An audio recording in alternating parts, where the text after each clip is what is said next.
Pour commencer, c'est Béba Michard. Elle est associée de l'agence S+M Architecte, associée avec Charles Sartou. Il travaille depuis 9 ans sur des maisons individuelles, des châteaux, des magasins et des bureaux. Et elle va vous présenter son projet donc en 10 minutes. Béba, c'est à toi. Bonjour, je me représente rapidement. Je m'appelle Béba Michard, je suis donc associée de Charles Sartou. Nous avons créé l'agence il y a 2006, donc plus de 9 ans. Nous travaillons de beaucoup de maisons, de logements, petits collectifs et logements individuels et villas, voilà. Mais aussi on travaille pour les châteaux, tout ce qui est partie réceptif, partie exploitation et magasin. Et nous travaillons aussi pas mal pour des bureaux locaux professionnels, d'habitation diverses. Nous sommes très sensibles à la réhabilitation du bâti ancien également. Aujourd'hui, c'est une préoccupation puisqu'on réhabilite plus que nous construisons. Donc voilà, nous sommes formés en conséquence et nous sommes très sensibles à la qualité durable du bâti. Donc je vais vous présenter. Excusez-moi. Donc aujourd'hui, je vais vous présenter un projet qui me tient particulièrement à cœur puisque c'est chez moi et chez mes frères. Ça s'appelle le logement Maurice. Donc je vais vous présenter le projet, mais donc en plusieurs parties. D'abord, je vais vous raconter l'histoire du projet et après, l'histoire de la commande, pardon, et les différentes étapes avant de construire le projet. Quelques notes sur quelques anecdotes de chantier, de construction. Et enfin, j'essaierai de conclure sur l'importance de la relation entre le maître d'ouvrage et l'architecte et la confiance qu'il porte à son architecte. Voilà. Donc, ce projet se situe à Bordeaux, rue Maurice. C'est une rue qui est perpendiculaire au pied des Chartrons. Donc, c'est une petite rue étroite, elle fait 7 mètres de large. Ce sont des anciens chais. En fait, plus exactement, c'était un ancien loft, c'était déjà des chais réhabilités, c'était la maison où j'ai grandi. Voilà. Et donc, en fait, ce projet, ça a été de réhabiliter un loft en maison de ville. Donc voilà, donc c'était un vrai loft, c'est-à-dire que c'était 5 travées de chais qui avaient été réunis avec des matériaux peu qualitatifs, c'est-à-dire économiques, donc du caillebotis métallique ou des matériaux qui n'étaient pas nobles. Et donc du coup, quand mes parents ont voulu revendre, c'était grand et ça ne trouvait pas preneur. Donc en fait, avec mes frères, on a racheté la maison de mes parents et on a fait le projet ensemble. Donc, ce qui est important de comprendre, c'est que cette rue est très étroite et que donc ça pose des problèmes d'accès. Excusez-moi, je reviens en arrière. Des problèmes d'accès et aussi d'ensoleillement du projet. Donc là, il n'y a qu'une grande façade sur la côté rue qui est orientée sud-ouest, donc c'est favorable, hein, on a le soleil, hein, c'est agréable. Par contre, le premier étage, il n'y a pas beaucoup de soleil, le deuxième un peu plus et le troisième, il y en a beaucoup plus. Donc déjà dans le projet, il a fallu trouver comment diviser la maison qui faisait 150 mètres carrés d'emprise au sol, hein, en 3 logements. Donc c'était 3 parcelles de 50 mètres carrés, c'est pas très grand.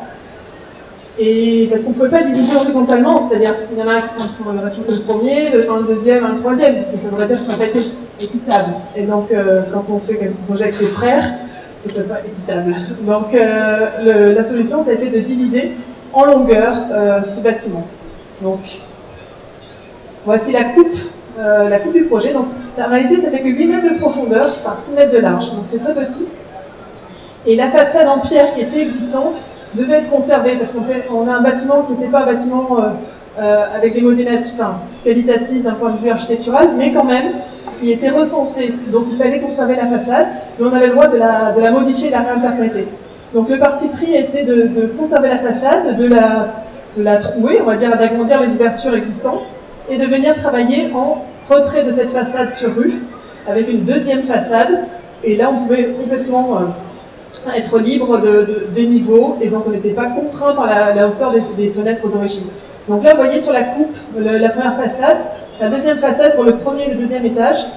Le troisième étage c'est la partie surélevée, parce que donc on a surélevé la maison existante, et donc on peut se permettre d'avancer jusqu'à la rue, et enfin le quatrième étage, le toit terrasse. Voilà. Donc en plan, rapidement, donc vous voyez, on a divisé donc, en longueur, donc chaque parcelle, on a retrouvé le garage au rez-de-chaussée, parfois une buanderie, et la cage d'escalier qui est donc, on va dire, la colonne vertébrale du projet. Il y a beaucoup d'escaliers.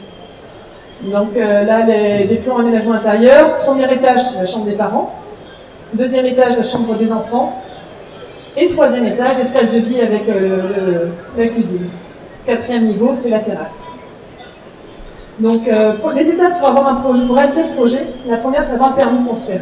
Donc là, ce qui est important, c'est qu'on a travaillé en commission d'avant-projet, on a présenté le projet, on a soutenu le projet en mairie, ça a pris du temps, on a fait 2 commissions pour avoir le projet, avoir le droit de surélever. Parce que si on ne surélevait pas, on n'avait pas assez de surface pour faire nos 3 logements. Et on fallait qu'on soit 3 pour racheter la maison de mes parents, par rapport au prix aussi du terrain et de la maison. Donc c'était vraiment la condition. Donc là, on s'est battu, hein, il faut le dire, en tant qu'architecte, quand je dis on, c'est avec mon associé. Pour défendre le projet devant l'administration, devant nos pairs, puisque c'est donc des architectes qui jugeaient nos projets. Voilà le projet qu'on a déposé. Voilà, c'est l'image. Hein. Alors, donc, maintenant je vais vous parler rapidement de l'économie du projet. Donc, quand nous avons déposé le projet, on ne savait pas encore comment on allait le construire, parce que le gageur c'était déjà d'avoir le permis. Et donc, on pensait le construire en maçonnerie. Et en fait, on l'a pas du tout construit en maçonnerie, en béton, on l'a fait en bois. Tout est en bois. Donc ce sont des panneaux en bois. Donc c'est ce produit, le CLT, c'est des panneaux contre-collés, en mur et en plancher. Donc en fait, ça avait plusieurs avantages. Déjà la rapidité, parce qu'en fait, on a construit le projet, on a assemblé les panneaux en 1 semaine. Donc vous imaginez, si on avait fait en béton, il y a 4 planchers, on peut dire 1 mois par plancher, parce qu'il fait le temps de séchage, le temps d'avoir l'autorisation d'accéder dans la rue, parce qu'on ne pouvait pas stationner. Donc bref, on perdait 4 mois de grosses œuvres, de parties de construction. Donc première étape pour le chantier, là je vais essayer d'aller un peu vite, c'est casser. On a toujours peur de casser, mais il faut d'abord casser chez soi, parce que c'était chez moi avant, donc on est venu cureter, on a cassé tout l'intérieur, on a gardé que les murs, donc ça c'était pas évident, mais voilà, c'était nécessaire. Et puis après, on est venu assembler à l'intérieur de cet élément évidé les panneaux. Donc ça, c'était fantastique parce qu'en 1 semaine, ils ont tout construit.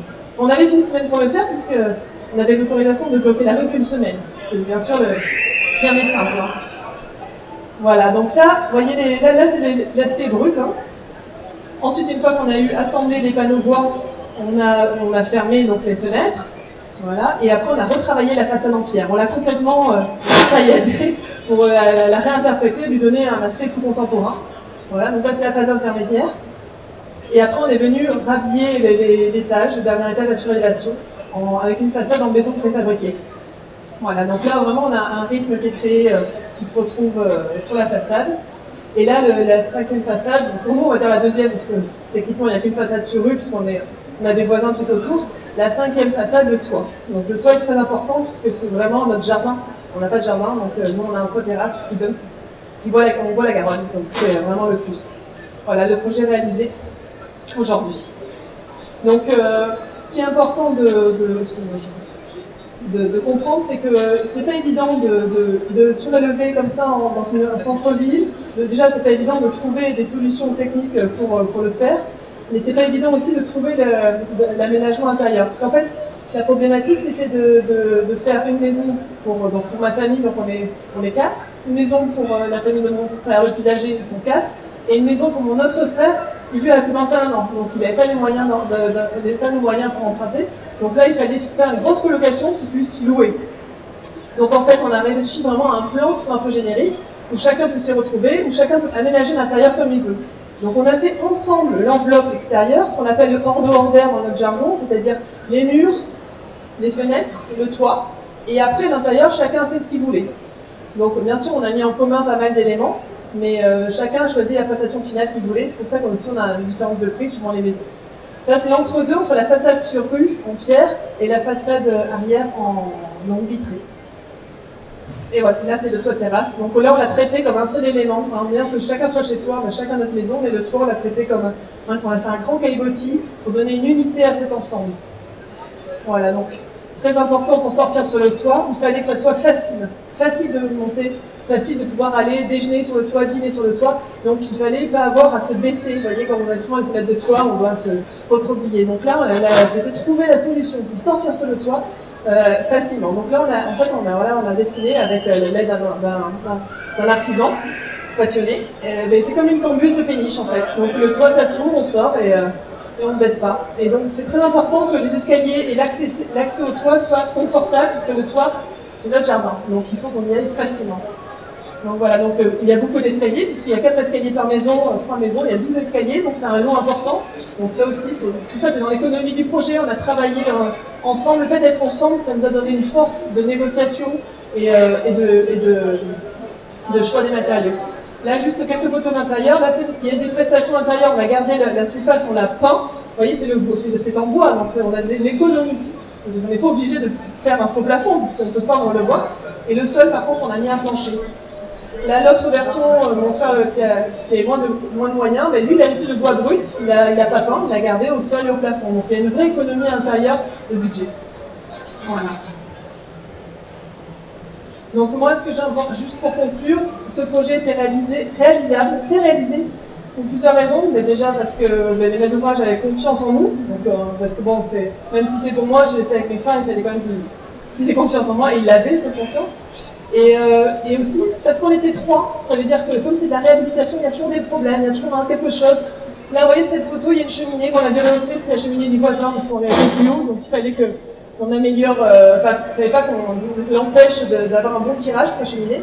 Mais rien que si une cheminée est surélevée, ça m'a coûté 4 000 €. Partagé en 3, c'est plus facile. Tout a été plus facile comme ça parce qu'on était 3. Et ça, c'est important, sachant que chacun est chez soi, donc en fait, c'est un peu de l'autopromotion, c'est-à-dire que c'est pas on l'a fait ensemble pour nous-mêmes, donc on l'a réfléchi ensemble, le choix du matériau aussi on l'a fait ensemble, et c'est vrai qu'ils ont vraiment été partants de partir en bois, parce que aussi d'un point de vue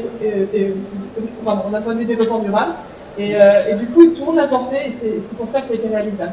Donc ça c'est la plus belle vue pour moi, puisque voilà notre projet, on a vu sur le toit de Bordeaux. Voilà, merci.